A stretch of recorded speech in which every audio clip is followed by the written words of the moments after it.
오늘도 지난주에 이어서 대우리문답 1문의 뜻을 생각하겠습니다. 지난 시간에 대우리문답을 배우는 이유를 세 가지로 정리하여 말씀드렸습니다. 첫째는 역사를 통하여 흐르는 주류의 신앙과 신학을 이어받아 다음 세대에 물려주기 위함이고, 그렇게 함으로써 우리 교회의 사명을 다하기 위함입니다. 둘째는 모든 시대의 성도와 함께 지식에 넘치는 그리스도의 사랑을 알아가기 위함이고, 그렇게 함으로써 하나님의 모든 충만하신 것으로 충만하게 되기를 원하기 때문입니다. 셋째는 요리문답을 통해서 결국 하나님의 말씀의 핵심이 무엇인가를 바르게 이해하기 위함이라고 말씀드렸습니다. 그리고 대우리문답 1문을 읽었습니다. 대우리문답 1문은 사람의 제일 되고 가장 높은 목적은 하나님을 영화롭게 하고 하나님을 영원토록 충만히 즐거워하는 것입니다 하고 가르쳐줍니다. 이렇게 하나님을 아는 지식과 사람을 아는 지식과 하나님을 아는 지식은 딱 붙어 있어서 사람이 누구인가를 알기 위하여서는 하나님께서 누구신가를 알고 하나님께서 사람을 어떻게 지으셨는가를 알아야 한다고 말씀드렸습니다. 하나님께서는 창조주시오 대주제이시고 하나님께서 사람을 지으신 목적은 사람으로 하여금 하나님께 찬양과 영광을 돌리도록 하시려는 것입니다. 그렇게 하시기 위하여서 사람을 선하게 지으시고 하나님의 형상대로 지으셨다는 사실을 생각하였습니다. 하나님의 형상이라는 말의 의미가 무엇인가 할 때 창세기 1장 26절로 28절에서 가르쳐주는 교훈을 생각하였습니다. 첫째로, 만물을 다스리는 높은 위치에 사람을 두신 것, 이것이 노동의 의미지요. 둘째로, 남녀가 사랑으로 연합하여서 동역하게 하신 것, 혼인이지요. 셋째로, 사람을 하나님의 말씀을 알아들을 수 있는 존재로 지으셔서 하나님과 인격적인 사귐을 가지게 하신 것입니다. 창세기 2장에서는 특별히 선악을 알게 하는 나무의 열매를 먹지 말라는 금령을 주셨습니다. 이는 하나님께서 사람을 지극히 선하게 지으셨을지라도 사람이 자신의 선한 본성을 의지하여서 살거나 사명을 수행하게 하신 것이 아니라 하나님의 말씀을 마음에 간직하여서 그 말씀에 순종하는 가운데 살기도 하고 사명도 수행하게 하신 것입니다. 하나님께서는 선악을 알게 하는 나무의 금령으로서 사람의 생사가 하나님의 말씀에 달려있다는 사실을 분명히 보여주셨습니다. 또한 사람이 하나님의 형상 노릇을 잘하여서 하나님을 영화롭게 할 수 있는 유일한 길이 하나님의 말씀에 순종하는 데에 있다는 사실을 확실히 알려주셨습니다. 그러니까 사람이 하나님의 말씀에 불순종하면 하나님의 형상 노릇을 올바로 할 수 있는 길이 없는 것이고, 따라서 하나님을 영화롭게 할 길도 없는 것입니다. 이제 그 다음에 된 일을 살펴보겠습니다. 오늘 읽은 창세기 3장의 내용입니다. 이 내용은 우리가 아는 대로 죄가 세상에 들어오고 사람이 원래 지음받은 고귀한 위치에서 맨 밑바닥으로 추락하게 되는 가장 슬프고 비극적인 내용입니다. 타락이라는 말의 원뜻이 떨어질 타자, 떨어질 낙자여서 추락한다, 떨어진다는 말이지요. 말하는 뱀이 여자에게 접근하였습니다. 말을 할 줄 아는 뱀이니까 이 뱀은 보통 뱀이 아닙니다. 기이한 뱀입니다. 뱀이 여자에게 질문을 합니다. 그 질문의 내용이 뭡니까? 다짜고짜로 저 나무 열매가 참 맛있으니까 한번 먹어보아라 하고 유혹한 것이 아닙니다. 뱀이 던진 질문의 내용은 다름 아니라 하나님에 대한 것이었고 하나님의 말씀에 대한 것이었습니다. 하나님의 형상대로 지음받은 사람에게 접근하여서 하나님과 사람 사이를 갈라놓고 결국 하나님의 형상, 하나님의 모습을 망치려고 합니다. 첫 창조 가운데 하나님께서 가장 마음을 쓰셔서 하신 일이 사람을 하나님의 형상대로 지으신 일인데 그 하나님의 일에 결정적인 타격을 가하려는 것이 뱀의 의도였습니다. 하나님께서 천지 만물을 창조하신 이후에 하시려는 일이 뭡니까? 우선 하나님의 형상대로 사람을 한 쌍 지어 놓으셨습니다. 그들이 생육하고 번성하여서 온 땅에 가득 차고 천지 만물을 잘 다스리게 하셨습니다. 그 결과로 하나님의 모습, 하나님의 형상이 온 땅에 가득 차게 하시고 하나님의 영광이 온 천지에 충만하게 하시려는 것입니다. 이것을 다른 말로 표현하면 한마디로 하나님의 나라를 이 땅에 이룩하시려는 것입니다. 하나님의 나라란 하나님께서 왕으로 계시고 사람을 비롯한 온 천지 만물이 하나님의 다스리심을 받으면서 다 왕께 순종하여서 왕이신 하나님의 영광이 찬란하게 나타나는 나라입니다. 하나님의 왕적 통치인 하나님의 나라가 수립될 때 하나님의 영광이 나타나고 하나님의 이름이 영화롭게 됩니다. 그러니까 하나님께서는 태초에 이 땅에 하나님의 나라를 이루어 가실 계획을 세우시고 이제 그 첫발을 내디디신 것인데 뱀이 와서 그 하나님 나라의 일을 초장부터 무너뜨리려는 것입니다. 하나님의 형상대로 지음받은 사람과 하나님을 갈라놓고 사람을 망하게 한다면 하나님의 형상, 곧 하나님의 모습이 망가지는 것이고 그러면 하나님의 영광에 큰 타격이 될 것입니다.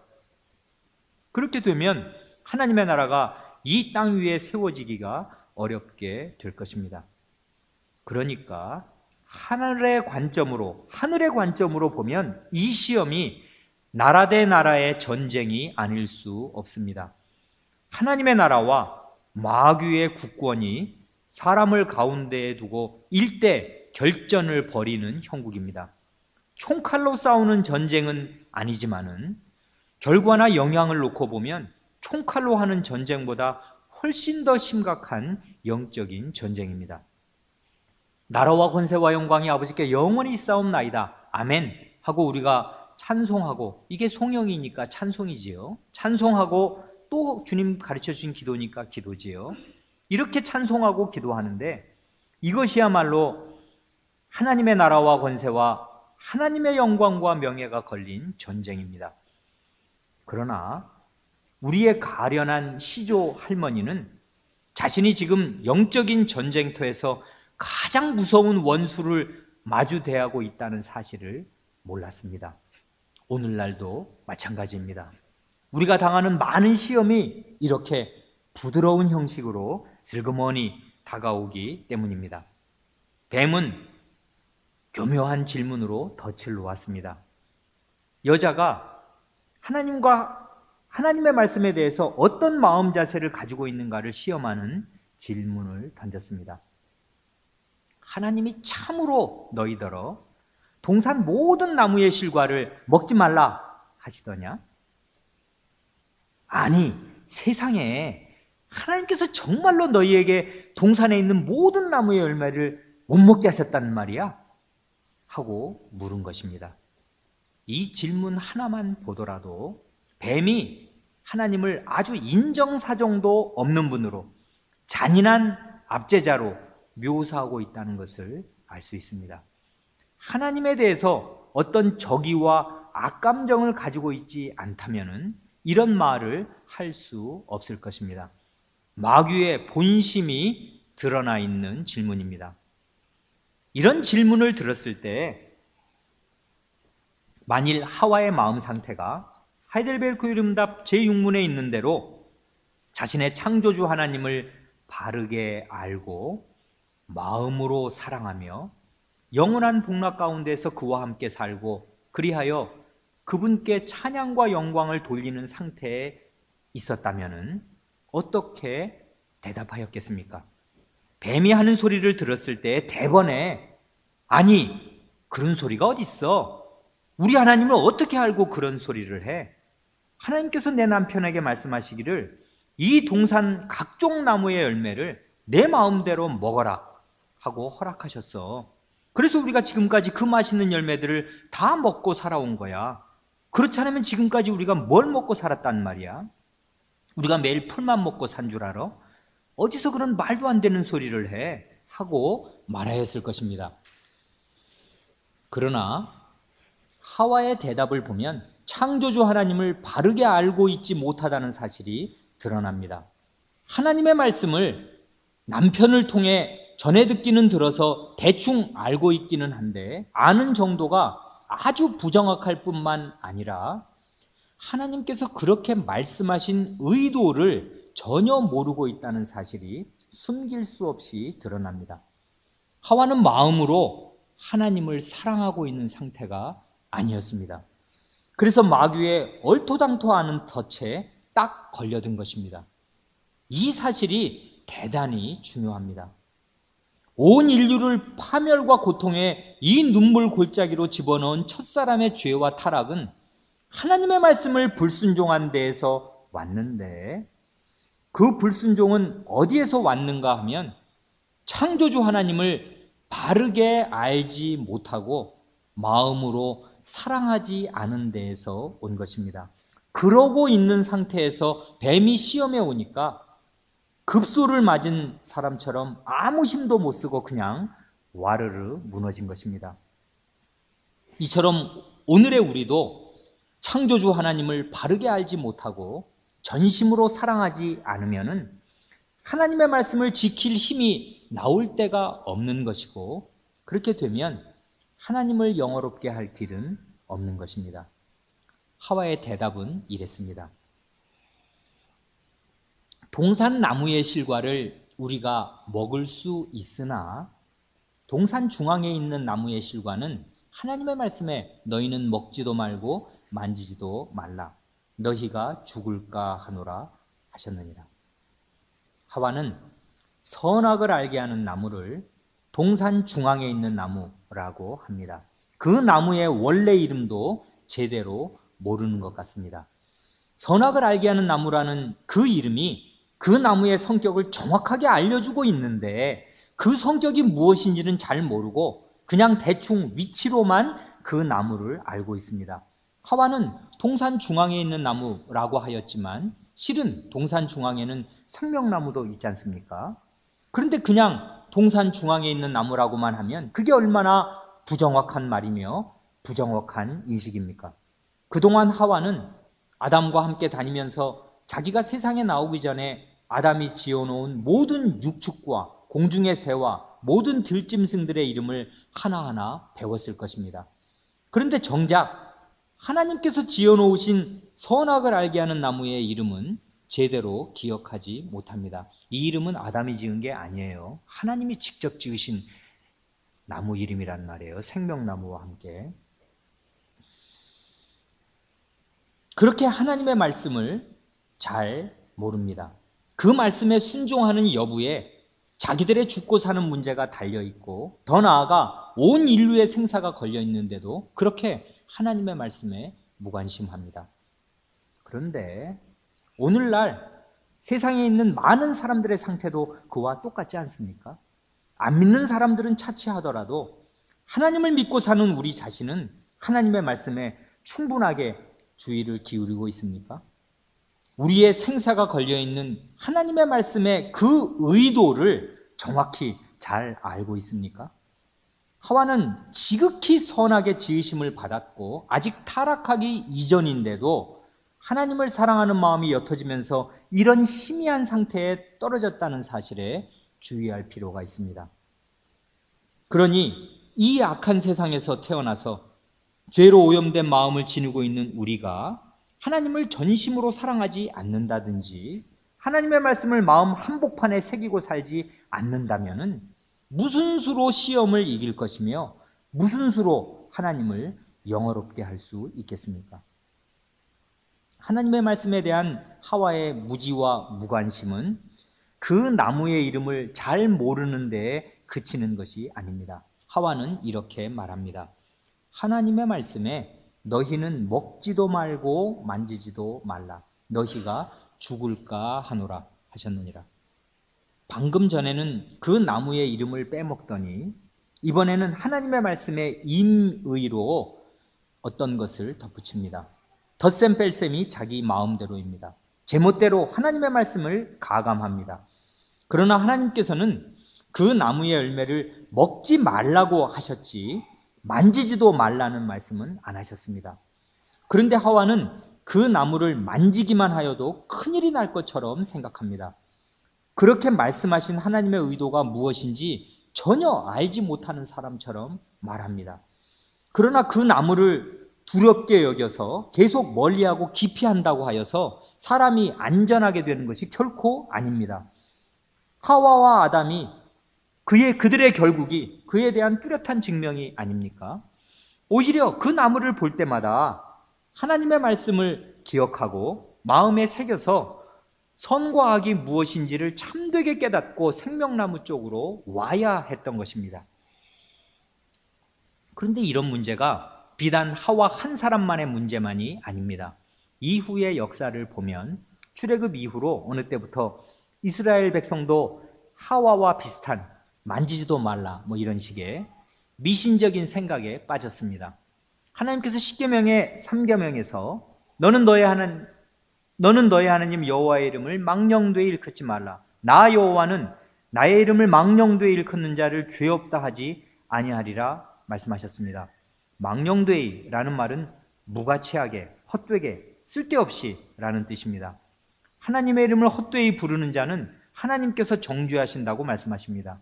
그런데 하나님께서는 그 이름을 헛되이 부르는 것을 정죄하시지 합당하고 정당하게 부르는 것을 정죄하시는 것은 아닙니다.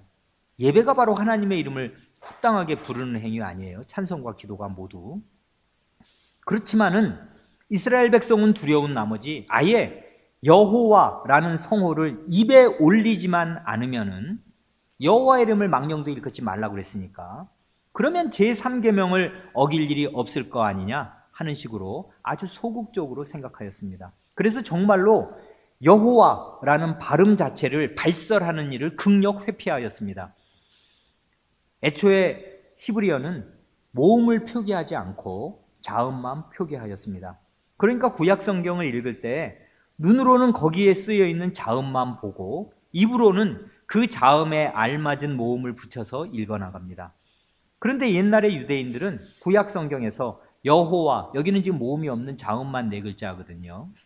여호와라는 이 4글자 성호가 나올 때마다 그 단어를 발음하지 않고 그 단어의 자음이 4글자니까 나의 주님이라는 뜻의 아도나이로 고쳐 읽든지 그냥 점 4개만 찍고 넘어가기도 하였습니다.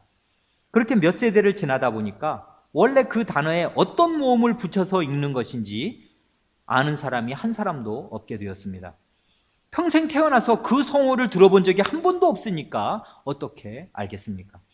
그래서 유대민족은 결국 여호와의 성호를 발음하는 법을 잃어버렸습니다. 지금의 여호와 혹은 야훼라는 발음은 후대 사람들이 그 4자음에 나름대로 추정한 모음을 붙여서 재구성한 발음입니다. 그러니까 맨 처음에 하나님께서 모세에게 여호와라는 성호를 계시하실 때 실제로 어떻게 발음하시면서 그 발음을 듣고서 모세가 썼을 거 아니에요. 이 창세기 출애굽기에다가 어떻게 발음하시면서 자신의 성호를 가르쳐 주셨는지는 알 길이 없게 된 것입니다. 이처럼 하와가 너희는 먹지도 말고 만지지도 말라 하는 식으로 하나님의 말씀을 오해하여서 그 나무를 무조건 기피한 심리가 저 멀리 우리와 동떨어져 있는 것이 아닙니다. 성경에 무슨 말씀이든지 무슨 계명이든지 하나님께서 어떤 의도로 그런 말씀을 하셨는가 하는 하나님의 의중을 올바로 깨닫고 있지 못하면은 이렇게 하나님의 어떤 말씀에 대해서는 과도한 두려움을 느끼고 기피하게 되는 것입니다. 신자라고 하여도 마찬가지이고 오히려 신자니까 더욱 그러한 것입니다. 그런 사람들의 심리와 생활을 가만히 살펴보면은 하나님의 말씀에 대한 미신적인 터부들이 많이 있습니다. 뱀은 하와의 대답을 듣고서 하와가 하나님을 사랑하는 마음도 별로 없고 하나님의 말씀에 주의를 기울이고 살지도 않는다는 사실을 금세 알아차렸을 것입니다. 그래서 이제 너는 내 밥이다 하는 판단을 하고서 최후의 결정적인 일격을 가하였습니다. 뱀이 여자에게 이르되 너희가 결코 죽지 아니하리라. 너희가 그것을 먹는 날에는 너희 눈이 밝아 하나님과 같이 되어 선악을 알 줄을 하나님이 아심이니라. 하나님께서는 금하신 열매를 먹으면 정령 죽으리라 하고 말씀하셨는데 뱀은 결코 죽지 아니하리라 하고 지극히 사악하고 당돌하게 하나님의 말씀을 정반대로 뒤집었습니다. 게다가 한술 더 떠서 너희가 그것을 먹는 날에는 너희 눈이 밝아 하나님과 같이 되어 선악을 알 줄을 하나님의 아심이니라 하여서 하나님에 대해서 악평하기를 마치 하나님께서 인간이 하나님과 같이 되는 것을 시기하셔서 그 나무의 열매를 못 먹게 하신 것처럼 말하였습니다. 선 그 자체이신 지극히 선하신 하나님을 악한 하나님으로, 악신으로 만들었습니다. 뱀은 이렇게 두 번 말을 던져서 하와를 넘어뜨렸는데 그 두 번의 말이 모두 하나님에 대한 말이었습니다. 그러니까 이 시험은 하나님으로 시작하여서 하나님으로 끝난 셈입니다. 여기에서 알 수 있는 사실은 첫째로 뱀이 하나님에 대해서 뿌리 깊은 악의를 가지고 있다는 사실이고 뱀은 두 번 다 하나님을 악평하였잖아요. 둘째로 이 시험의 핵심은 사람이 평소에 하나님을 어떤 하나님으로 어떤 분으로 알고 있는가, 하나님의 말씀의 본의를 제대로 깨닫고 있는가를 시험하는 것이었다는 사실입니다. 그것을 시험하면서 빈틈을 노려서 하나님에 대한 신뢰를 결정적으로 무너뜨리려고 하였습니다. 그러니까 우리 신자들도 어느 때 혹시라도 마음에 아니 하나님께서 어떻게 내게 이러실 수가 있어? 어떻게 이런 고통스러운 일을 일어나게 하실 수가 있는가? 하고 원망하는 마음이 들면서 하나님에 대한 신뢰가 약화된다면 그것이 큰 시험인 것을 알아야 할 것입니다. 뱀은 하나님께서 사람이 하나님과 같이 되는 것을 시기하시는 분인 것처럼 말하였습니다. 그러나 사실을 말하자면 하나님께서는 사람을 하나님 자신의 형상대로 지으셔서 만물을 다스리는 부왕의 고귀한 위치에 두셨으니까 사람을 시기하실 리가 없는 것입니다. 또한 뱀은 하나님께서 사람이 선악을 알게 되는 것을 시기하시는 것처럼 말하였습니다. 그러나 사실은 하나님께서 사람으로 하여금 선악이 무엇인지를 알게 하시려고 그 나무의 이름을 그렇게 부르시면서 그 열매를 먹지 말라고 하신 것이 아닙니까? 그렇지만은 조금 다른 각도에서 뱀의 말을 바라보아서 하나님과 같이 되어 선악을 안다 하는 말이 하나님처럼 사람이 선악을 자기 뜻대로 결정한다는 뜻으로 뱀이 말한 것이라면 이것이야말로 보통 심각한 문제가 아니고 시험 중에 시험이 될 것입니다. 아닌 게 아니라 창세기 3장 22절을 보면 하나님께서 결국 아담과 하와를 하나님의 동산에서 쫓아내실 때에 말씀하시기를 보라, 이 사람이 선악을 아는 일에 우리 중 하나같이 되었으니 라고 하십니다. 사람이 선악을 아는 일에 우리 중 하나님 중 하나같이 되었다는 이 말씀을 하나님께서 거룩한 조소, 비웃으시는 뜻으로 이해하는 해석가들도 있습니다. 이를테면 내가 먹지 말라고 그렇게 엄중히 일렀건만은 결국 따먹더니 꼴 좋게 됐다. 선악을 알기는 알았다는 게 겨우 자기가 벌거벗은 줄을 알고 부끄러워서 몸을 가린 것뿐이로구나. 선악을 참 잘도 알았구나 하는 식으로 하나님이 비꼬아서 말씀하셨다고 이해하는 것입니다. 그러나 하나님께서 하신 이 말씀을 액면 그대로 받아들이면 뜻이 훨씬 심각해집니다. 그 이유를 잠시 생각하여 보겠습니다. 원래 선하신 분은 하나님 한 분뿐이시고 하나님께서는 선 그 자체이십니다. 그러니까 하나님께서 무슨 말씀을 하시든지 그것이 다 선이고 무슨 일을 행하시면 그것이 다 선입니다. 그렇기 때문에 선과 악을 결정하시는 분은 오직 하나님 한 분뿐이십니다. 하나님 자신이 선의 기준이 되십니다. 하나님의 말씀이 선이고 그 말씀에 반대되는 것이 악입니다. 하나님의 뜻을 따르는 것이 선이고 그 뜻을 거스르는 것이 악입니다. 그러니까 선악을 알게 하는 나무가 어떻게 그 이름대로 선악을 알게 하는가 하면, 사람이 그 나무를 보거나 생각할 때마다 하나님께서 저 나무의 열매를 먹지 말라고 말씀하셨으니까 그 말씀을 따라서 먹지 않는 게 선이고 그 말씀을 어기고 먹는 게 악이다 하고 알게 하니까 선악을 알게 하는 나무입니다. 그 나무를 보거나 생각할 때마다 그러한 생각이 점점 더 깊어져서 하나님께서는 누구시고 사람은 누구인가를 점점 더 바르고 깊이 있게 깨달아야 했습니다. 하나님께서는 창조주로서 절대적인 권위와 능력을 가진 분이시고 사람은 피조물로서 하나님의 모든 말씀에 온전히 순종하여야 할 존재임을 알아야 했습니다. 그리고 하나님께서 사람을 얼마나 사랑하시고 고귀하게 대하시는가를 알고 하나님께 감사하고 하나님을 사랑하는 마음이 더욱더 깊어져 가는 것입니다. 그럴 때 선악을 분별하는 힘과 지혜가 더욱 자랄 것입니다. 그러나 사람이 어찌된 일인지 마음이 부풀어서 자신의 위치에서 벗어나서 스스로 선과 악을 결정하려고 한다면 그것은 피조물로서 창조주 하나님의 자리에 오르려고 하는 반역이고 반란이 되는 것입니다. 예나 지금이나 반역죄가 가장 중대한 죄 아닙니까? 사람이 스스로 선과 악을 결정하면서 내 마음대로 내 뜻대로 사니까 참 좋다 하고 생각할지 모르지만은 실상을 알고 보면 그렇게 사는 길은 마귀의 시험에 빠져서 꼼짝없이 죽게 되는 길일 뿐입니다. 사람이 나는 내가 하고 싶은 대로 한다, 내가 하고 싶은 대로 하는 게 선이고 내 뜻대로 못하는 것이 악이다 한다면은 자신이 피조물인 사실을 잊어버리고 자기 머리 위에 창조주가 계신다는 사실을 망각한 처사가 되는 것입니다. 하와는 처음에는 그 나무를 만지기만 하여도 큰일이 날 것처럼 생각하였지만은 나중에 뱀의 두 번째 말을 들은 다음에는 마음이 정반대로 변하여서 그 나무를 보니까 먹음직도 하고 보암직도 하고 지혜롭게 할 만큼 탐스럽게 보이기도 하였습니다.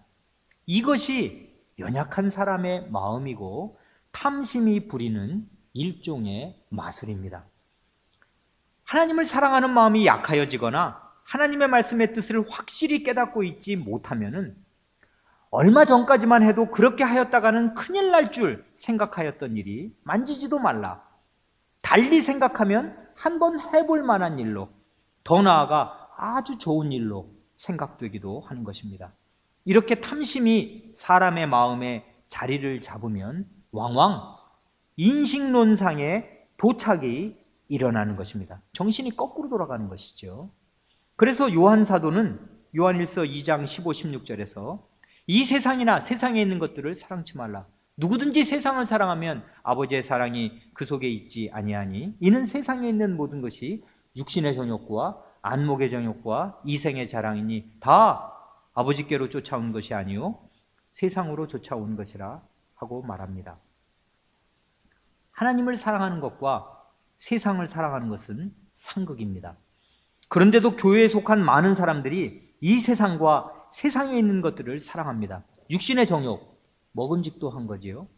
안목의 정욕, 보암직도 한 거지요. 이생의 자랑, 지혜롭게 할 만큼 탐스럽기도 한 거지요. 이런 것들을 사랑합니다. 요한 사도의 말씀을 따르면 세상에 있는 모든 것은 결국 이 세 가지입니다.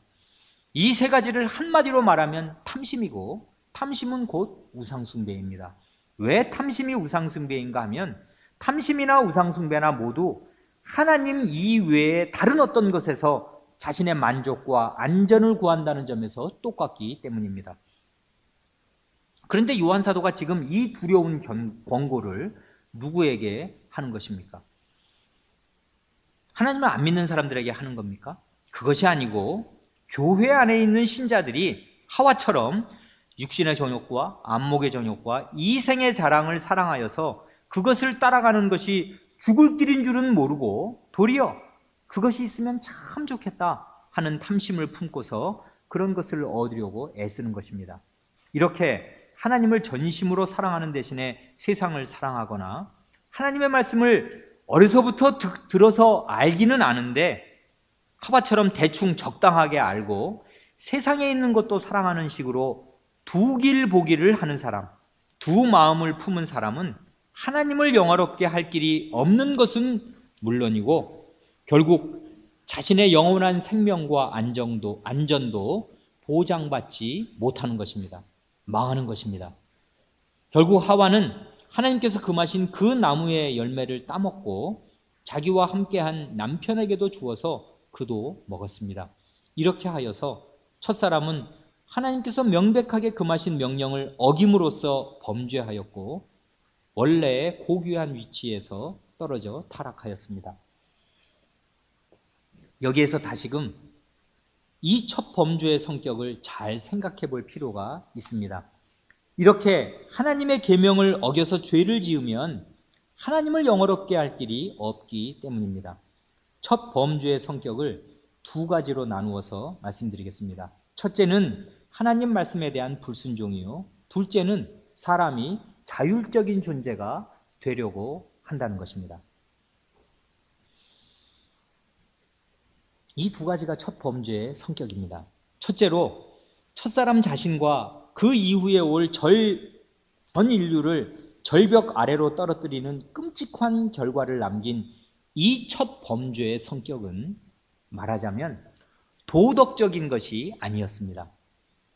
살인을 한 것도 아니고 간음을 한 것도 아닙니다. 단지 그 동산에 있는 수많은 과일 나무들 가운데에서 어떤 한 나무의 열매를 한번 먹어본 것뿐입니다. 그런데도 그것이 그토록 중대한 범죄가 되는 이유는 오로지 절대자이신 하나님께서 그 나무의 열매를 먹지 말라고 말씀하셨기 때문입니다. 그러니까 첫 범죄의 가장 중요한 성격은 하나님의 말씀에 불순종한 것입니다. 이 사실을 마음 깊이 깨닫는 것이 얼마나 중요한 일인지 모릅니다. 어떤 행위가 도덕적이냐 비도덕적이냐를 따지기 이전에 또 누구에게 피해를 끼쳤느냐 안 끼쳤느냐를 따지기에 앞서서 하나님의 말씀, 곧 하나님의 법을 어긴 것이 가장 심각하고 중대한 문제임을 알아야만 합니다. 그래서 요한일서 3장 4절에서는 죄를 짓는 자마다 불법을 행하나니 죄는 불법이라 하고 죄의 성격이 무엇인가를 정확히 가르쳐 줍니다. 일종의 죄에 대한 정의죠, definition. 죄는 불법입니다. 하나님의 법을 어기는 그것이 바로 죄입니다. 죄를 저질러서 다른 사람을 얼마나 해치고 사회에 얼마나 큰 해악을 끼쳤는가 하는 것은 둘째, 셋째의 문제입니다. 살인이 죄가 되고 간음이 죄가 되는 것은 가장 우선적으로 하나님의 말씀이 그것을 하지 말라고 하셨기 때문입니다. 그래서 다윗 왕은 간음죄와 살인죄를 저지르고 난 다음에 시편 51편 4절에서 내가 죽게만 범죄하여 주의 목전에 악을 행하였사오니 하고 회개한 것입니다. 그것이 참된 회개입니다. 다윗이 밧세바에게 간음죄를 범하지 않은 것이 아니고 우리아에게 살인죄를 범하지 않은 것이 아닙니다. 더구나 왕의 자리에서 그런 큰 죄를 저질렀기 때문에 나중에 보면 그로 말미암아 나라의 온 백성이 큰 재앙을 겪었습니다. 내란이 일어나서 많은 사람이 죽었습니다. 그러니 온 백성에게 큰 민폐를 끼친 것입니다. 그러나 다윗은 자기 죄를 생각할 때 다른 사람들에게 잘못한 것보다도 100배, 1000배나 더 그것이 하나님께 잘못한 것임을 알았습니다. 그래서 내가 죽게만 범죄하였다고 회개한 것입니다. 참된 회개는 그런 것입니다. 다윗은 내가 주의 목전에 악을 행하였사오니 하고 말씀드립니다. 모든 죄는 하나님의 눈앞에서 짓는 것입니다. 그러니까 말하자면 죄는 하나님의 눈을 찌르는 행위입니다. 다윗은 자신의 죄를 깨달았을 때 사람들의 눈이 아니라 하나님의 눈을 의식한 것입니다. 그러니까 다윗처럼 마음 중심에 하나님의 눈을 바라볼 수 있는 사람, 자기를 빤히 내려다보고 계시는 하나님의 눈을 의식할 수 있는 사람이, 그런 사람이라야 죄가 무엇인지도 아는 것이고 죄를 회개할 수도 있는 것입니다. 죄에 대한 회개는 언제나 하나님께 하는 것입니다. 그 점에서 회개는 자기 반성이나 자책이나 후회와는 구별됩니다. 자책이나 반성이나 후회는 자기를 대상으로 하는 것이지만은 회개는 하나님을 대상으로 하는 것입니다. 하나님의 눈을 바라보고 가슴을 찢고 하나님께로 돌이키는 것이 참된 회개입니다. 살인이나 간음과 마찬가지로 부모님의 말씀을 거역하는 것이 중대한 죄가 되는 까닭은 내 부모를 공경하라 하고 하나님께서 친히 명하셨기 때문입니다.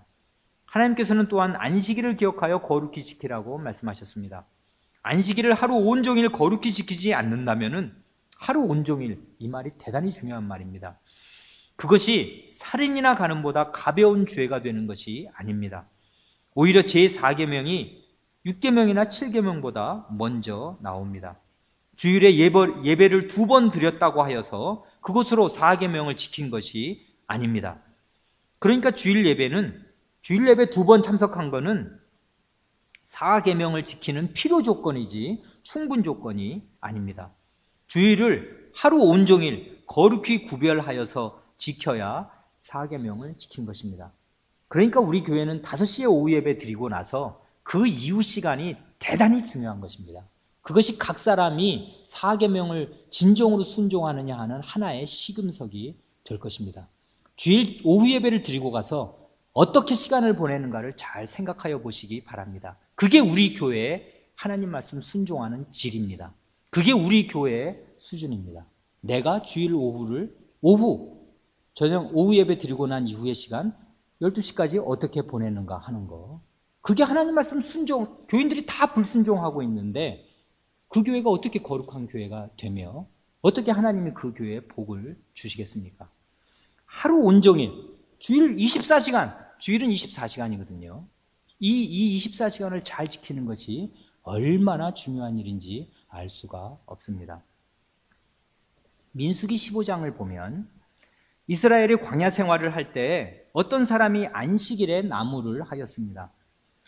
그러자 하나님께서는 온 회중이 진 밖에서 그를 돌로 쳐서 죽이라고 말씀하셨습니다. 회중이 돌로 치라는 이 처형 방식의 뜻은 회중이 하나님의 심판의 도구 역할을 하는 동시에 너도 저 사람과 똑같은 죄를 범하는 날에는 저 사람과 똑같이 될 줄을 알아라 하고 교육하시는 것입니다. 나무를 한 것이 무슨 도덕적인 죄가 아닙니다. 다만 하나님께서 말씀하신 계명을 어긴 것이기 때문에 큰 죄가 되는 것입니다. 이와 같이 우리는 첫사람의 범죄의 성격이 무엇이었던가를 잘 알아서 거기에 우리 자신의 현재의 모습을 비추어 보아야 합니다. 이 말만 똑 따서 말씀드리면 대단히 하나님께서 무슨 엄격한 분으로 생각할 수가 있습니다. 안식일이 무슨 뜻인가를 충분히 배우지 못하면 아니 뭘 안식일에 나무 좀 할 수 있는 거지, 그렇다고 사람을 돌로 쳐서 죽이냐, 심한 거 아니냐, 이렇게 생각할 수가 있는데 안식일의 계명의 뜻을 잘 배워서 충실히 알면 그게 사람 사는 목적이구나, 그거 잘 안 지키면 사람 사는 목적도, 이 세상이 존속되는 이유도, 영원한 나라에 들어갈 길도 다 막히는 거구나. 그러니까 너 왜 먹고 사니? 하는 뜻이 안식일을 지켜라 하는데 다 있는데 안식일을 안 지키면은 사람 사는 뜻이 없어지니까, 그런 사람은 생존의 뜻이 없으니까 쳐서 없애라, 그렇게 하시는 것입니다. 그러니까 나중에 우리가 안식일을 왜 지켜야 하는가, 이 4계명의 뜻을 충실히 배우게 되는 날이 오기를 바랍니다. 사울 왕이 우리의 반면 교사가 됩니다. 하나님께서 사무엘 예언자를 통해서 사울 왕에게 명령하시기를 지금 가서 아말렉을 쳐서 그들의 모든 소유를 남기지 말고 진멸하되 남녀와 소아와 젖 먹는 아이와 우양과 약대와 나귀를 죽이라 하셨습니다. 그래서 사울은 도합 20일 만에 병사를 이끌고 가서 아말렉을 쳐서 대승을 거두었습니다. 그런데 사울 왕이나 이스라엘 백성이 보기에 제일 좋은 양과 소까지 모두 다 죽이는 것은 참으로 아깝고 아무래도 낭비같이 보였습니다. 그것들은 죽이지 말고 하나님께 드릴 제물로 쓰면 좋겠다고 생각하였습니다. 오늘날로 말하자면 예배 때 드릴 헌상금으로 쓰려고 한 것입니다. 그래서 살찐 양과 소는 살려두었습니다. 요즘 사람들의 기준으로 볼 때 이런 것이 무슨 큰 죄가 되겠습니까? 그러나 사무엘은 그 유명한 말로 사울 왕을 맹렬하게 책망하였습니다. 여호와께서 번제와 다른 제사를 그 목소리 순종하는 것을 좋아하심같이 좋아하시겠나이까? 순종이 제사보다 낫고 듣는 것이 수양의 기름보다 나으니 이는 거역하는 것은 사술의 죄와 같고 완고한 것은 사신 우상에게 절하는 죄와 같음이라. 왕이 여호와의 말씀을 버렸으므로 여호와께서도 왕을 버려 왕이 되지 못하게 하셨나이다. 사울 왕은 이 일로 왕자리에서 쫓겨나게 됩니다. 사무엘 예언자도 이 일 이후에는 죽는 날까지 사울 왕을 만나지 않았습니다. 그런데 가장 좋은 양과 소를 살려둔 것이 무슨 도덕적인 죄입니까? 그저 하나님 말씀을 어긴 것 뿐입니다. 그러나 실은 그것이 가장 큰 죄가 되는 것입니다. 그렇게 하나님의 명백한 말씀에 순종하지 않는 삶을 살고 있다면 아무리 제사와 예배를 드려도 소용이 없는 것이고 아무리 많은 돈을 헌상한다 하여도 소용이 없는 것입니다. 사울 왕이 한 일을 지금 우리나라의 형편에서 한번 생각하여 보시기 바랍니다. 대통령이 온 국민의 지지를 받아서 하나님께서 죽이라고 말씀하신 동물들을 살려두어서 국익을 위하여 잘 사용하였다고 생각하여 보십시오. 그것이 대통령이 물러날 큰 죄라고 생각할 사람이 있겠습니까? 그것이 큰 죄라고 사무엘처럼 대통령을 탄핵할 사람이 몇이나 있겠습니까? 그러니 지금 우리는 하나님이 안 계신 나라에서 살고 있다는 사실을 알아야 할 것입니다. 지금 우리와 우리의 자녀들은 하나님 없는 세상에서 하나님의 말씀과 천리말리 떨어져 있는 세상에서 살고 있는 것입니다. 우리는 지금 대의문답 1문을 읽으면서 하나님을 영어롭게 하는 길이 무엇인가를 생각하고 있습니다. 하나님을 영어롭게 하려면 다른 길이 없고 오직 하나님을 하나님으로 알고, 즉 창조주시요 절대의 주권자로 알고서 힘써 그분의 모든 말씀에 온전히 순종하는 것뿐입니다. 그것이 하나님을 가장 영화롭게 하는 길입니다. 우리가 무엇을 하여 드려야 하나님께서 영광을 받으시는 것이 아닙니다. 하나님의 뜻에 자신의 생각을 굴복시키고 하나님의 모든 말씀에 힘써 순종하는 것이 하나님을 영화롭게 하는 길입니다. 신자가 이른바 인류대학교에 들어가고 직장에서 출세하고 심지어 대통령이 된다고 하더라도 그것 자체로 하나님께 영광을 돌리는 것이 아닙니다. 사울은 문자 그대로 왕이 되어서 최고로 출세한 사람이 아니었습니까? 종교 1등을 하고 사장이 되고 대통령이 되어도 하나님의 말씀을 지켜야 하나님을 영화롭게 하는 것이지, 하나님의 말씀을 지키지 않는다면 사실상 우상 숭배자와 다를 것이 없게 되는 것입니다. 말씀을 거역하는 것은 사술, 우상 숭배의 죄와 같고 완고한 것은 사신 우상에게 절하는 죄와 같음이라 하신 말씀과 같습니다.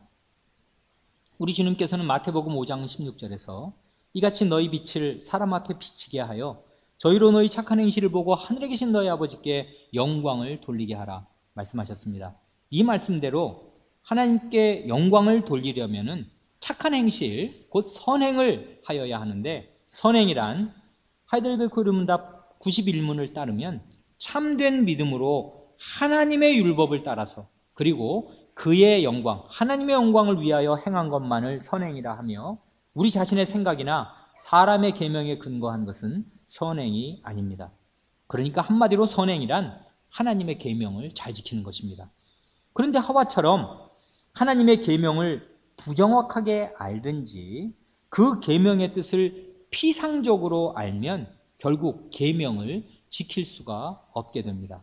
계명을 잘 지키려면 그 계명을 내신 분의 의중을 잘 이해하고 그 계명의 뜻이 무엇인가를 바르고 깊고 풍부하게 깨닫고 있어야 합니다.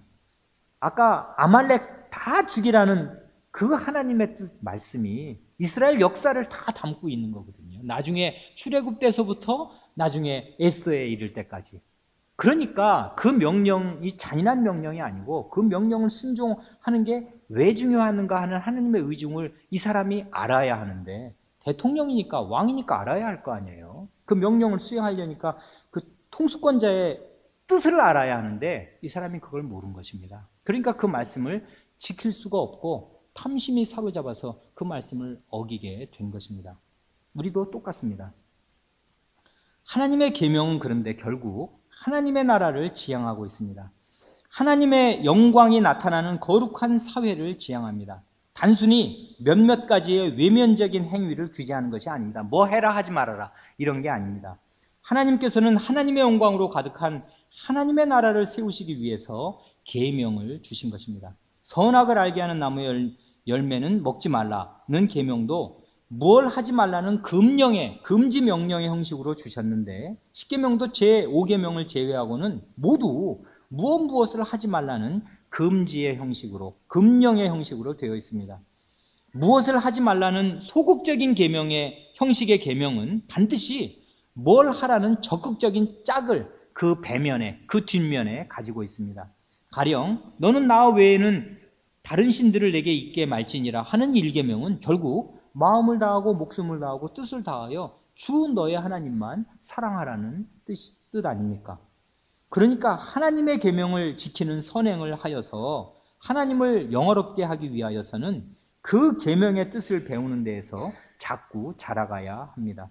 계명을 내신 하나님의 의중이 무엇인가를 깊이 깨달아가야 합니다. 그래야 하나님을 영화롭게 할 수 있는 것입니다. 그런 점에서 하나님의 말씀을 깨달아가는 신자의 장성이 하나님을 영화롭게 하는 지름길입니다.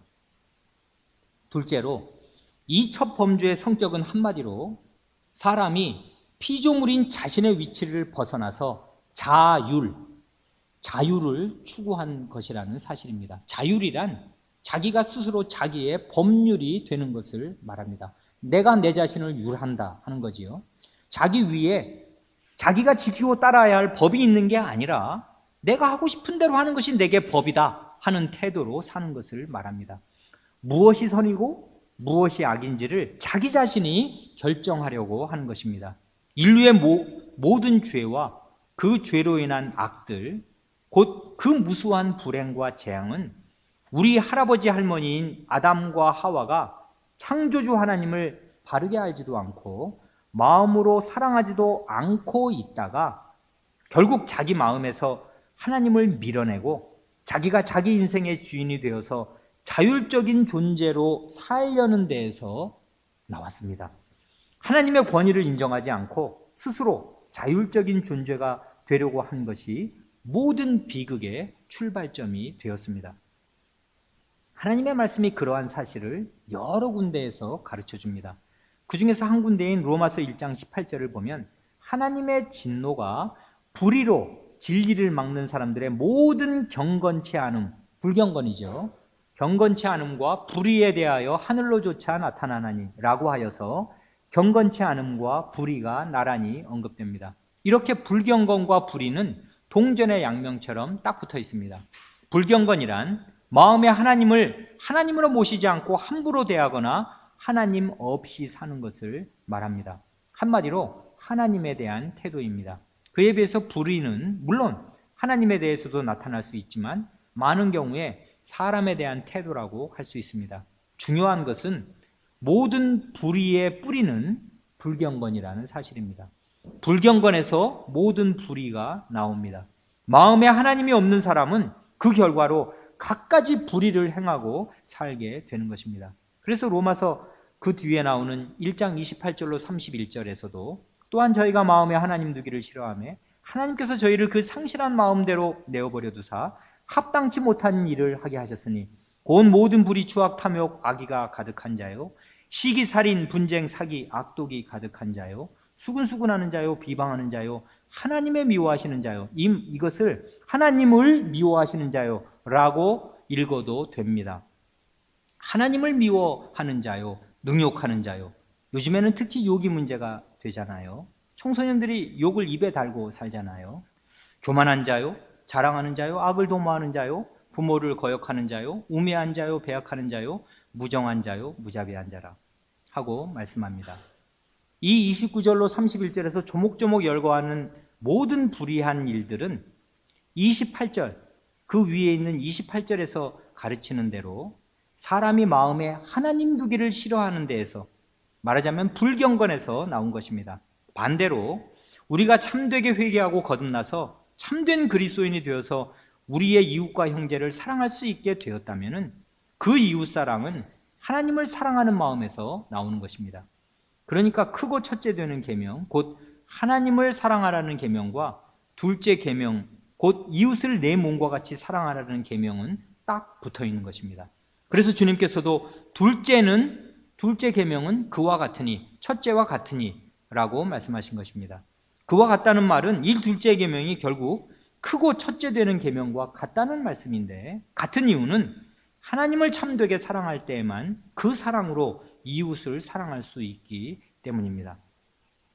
이와 같이 애초에 선하게 지음받았던 첫사람이 마음으로 하나님을 떠나서 자율적인 존재가 되려고 시도한 데에서 모든 죄악이 세상에 쏟아져 들어왔다면 아담이 타락한 이후에 태어난 모든 사람의 상태는 또 어떻겠습니까? 너나 할 것 없이 다 자기 소견에 옳은 대로 살고자 하고 자율적인 존재가 되려고 합니다. 자기 위에 권위가 있다는 사실을 인정하고 싶어 하지 않고 권위를 거부하거나 저항하고 대들려고 합니다. 이런 것이 사람의 본성에 뿌리 깊게 박혀 있습니다. 누구나 다 마찬가지입니다. 어려서부터 그렇습니다. 아이가 4-5살 정도가 되면 부모님이 말씀하셔도 아니요, 싫어요 하는 말을 점점 더 많이 하게 됩니다. 자기가 하고 싶은 대로 하는 자율적인 존재가 되려고 합니다. 어려서부터 자기 속에 있는 본성의 악을 드러냅니다. 그래도 초등학생 때까지는 그 이후에 비하면 부모님의 말씀을 잘 듣는 편입니다.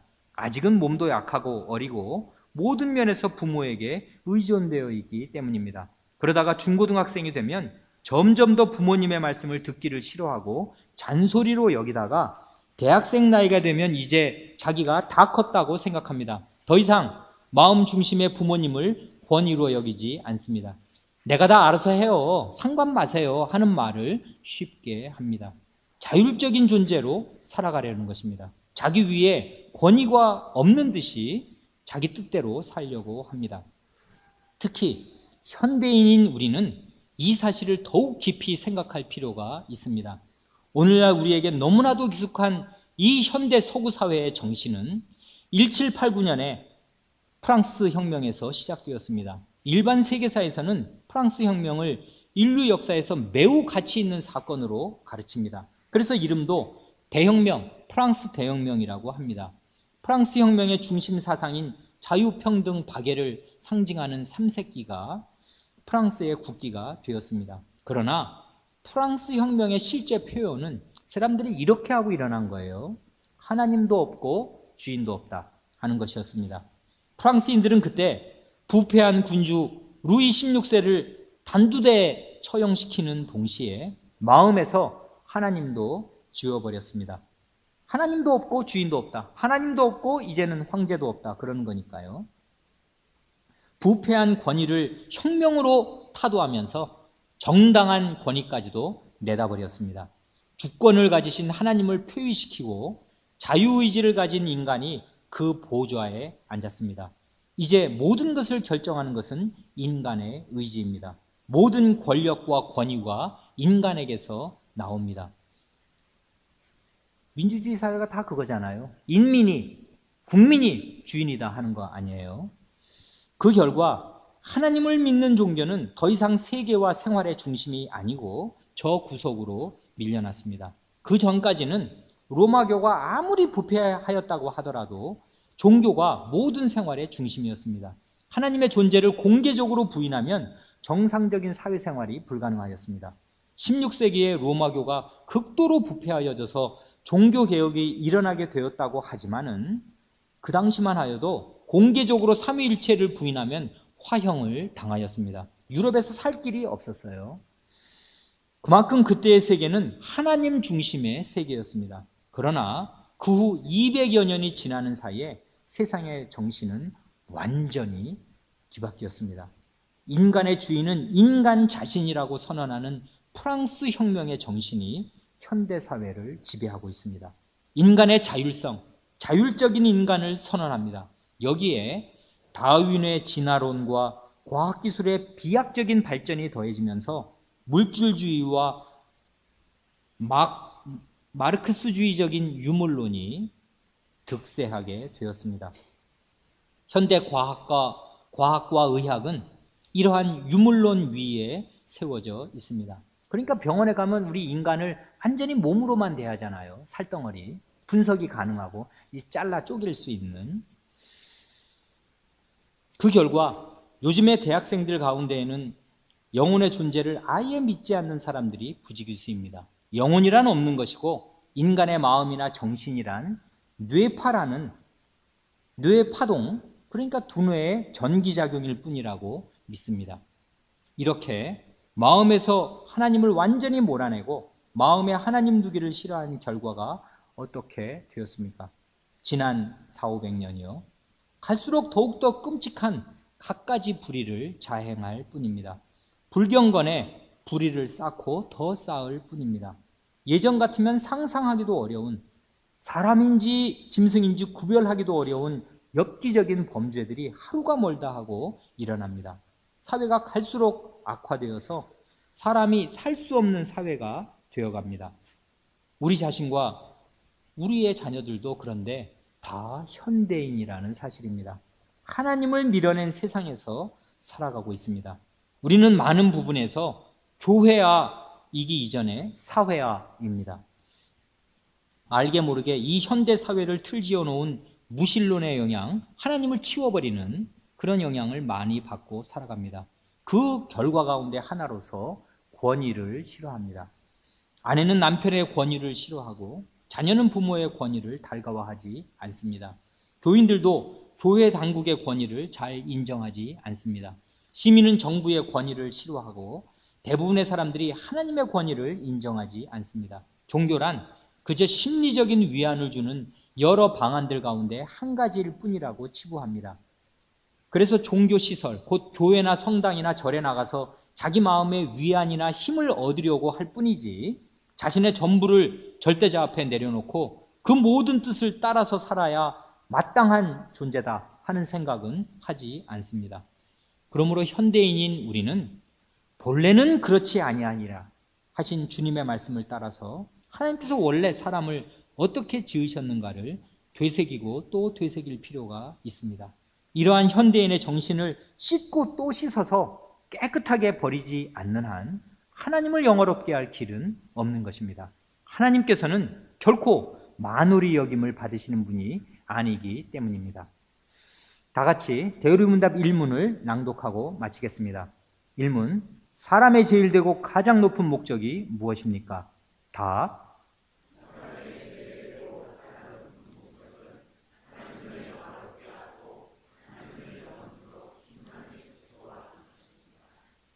기도하겠습니다. 하늘에 계신 저희들의 아버님, 예수 그리스도 안에서 저희의 아버지가 되어주셔서 저희를 아버님의 사랑을 받는 자녀로 기르시오니 아버님의 사랑과 은혜에 감사드리옵니다. 저희가 다 하나님의 자녀이오니 하늘 아버지를 닮은 자녀가 되게 하여 주시기를 구하옵니다. 그러하기 위하여 저희에게 하나님 아버지께서 어떤 분이신지를 더욱 가르쳐 주시고 하늘 아버지께서 영원히 저희와 함께 사시기 위하여 어떠한 능력과 은혜를 베푸셨고 지금도 계속 베풀고 계시는가를 점점 더 확실하고 풍부하게 깨닫게 하여 주시기를 기도하옵니다. 그리하여 하나님의 사랑이 저희의 마음 안에 가득 있어서 저희도 하나님을 진실하게 사랑하게 하여 주시며 그 사랑으로 또한 교회 안에 있는 형제와 자매를 진실하게 사랑하고 살게 하여 주시기를 구하옵니다. 저희의 어두운 마음에 진리의 빛을 계속 비추어 주셔서 하나님의 말씀을 점점 더 바르고 깊고 풍부하게 깨닫게 하여 주시기를 구하옵니다. 그래야 저희가 다 속 깊은 하나님의 자녀가 되게 하여 주셔서 그렇게 말씀하신 하나님의 의중이 무엇인가를 오해 없이 바르게 깨달을 수 있게 하여 주시고 기쁜 마음으로 하나님의 모든 말씀에 힘써 순종하고 살게 하여 주시기를 기도하옵니다. 주님, 저희가 언제나 하나님의 형형하신 눈빛 앞에서 살고 있다는 사실을 늘 기억할 수 있게 하여 주시고 그리하여 작은 죄든지 큰 죄든지 모든 죄를 다 끔찍하게 여기고 다 버리게 하여 주시기를 구하옵니다. 혹시라도 저희가 여전히 미련하고 악하여서 죄를 범하였을 때에는 곧바로 하나님의 눈을 의식하게 하여 주시고 그 죄를 하나님의 눈앞에서 저지른 사실을 절실히 깨닫고서 마음을 찢고 회개하고 하나님께로 돌이키게 하여 주시기를 간구하옵니다. 그리하여 이 교회에 속한 저희 모두가 저희의 창조주 하나님을 바르게 알고 마음으로 더욱더 사랑하면서 영원한 기쁨과 복 가운데 하나님과 함께 계속 이 인생길을 걸어가게 하여 주시기를 구하옵니다. 우리의 주님이시오